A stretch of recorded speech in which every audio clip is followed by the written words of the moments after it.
churches are facing a sartorial crisis of sorts, with brides being forced to shed out their age-old costume of wearing a white gown in her marriage and are being forced to wear white saris instead of the wedding gown. Well, the reason for this, which has been revealed, is that the authorities fail to understand whether the Western wedding gowns are Indian enough. Take a look.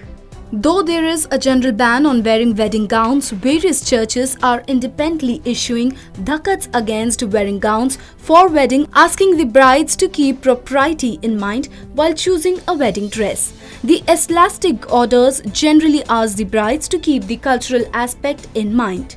One prominent church among them is Malkana Orthodox Church in Parumala. The church has made it mandatory that the brides should wear sari for the wedding. We do not allow brides to wear western gowns for wedding here. We expect them to wear a sari, and this ban has been on for quite some time, former MC Kurukoi's manager of a Purumala seminar has told.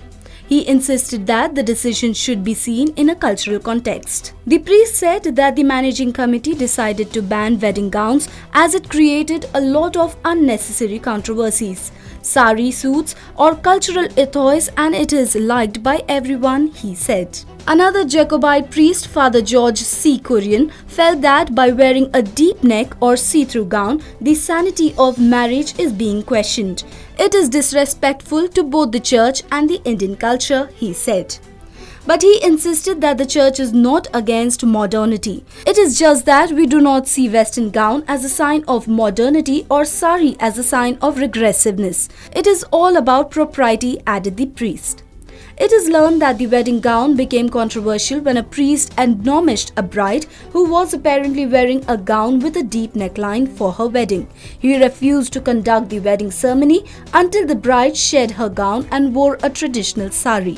The bride, who had invested a fortune in the designer wedding gown, was left with no option but to do what the priest had told her, and the ceremony ended up on a happy note. This stand by the churches has nipped many sanctum dreams in the bud. Some see the whole issue as symbolic of the Jacobite church, which is caught in between the Indian ethos and Western influences. Jacobite and Orthodox churches are extremely conscious of its Indian identity. They are keener to retain their Indian identity than the Catholics, who look up on the Pope in Rome, said Gevargiz Matthew, an academician who has studied about the Indianization of Christianity. Interestingly, the dress of the groom, which is normally a three-piece suit or the traditional kurta and dhoti, has not raised any eyebrows.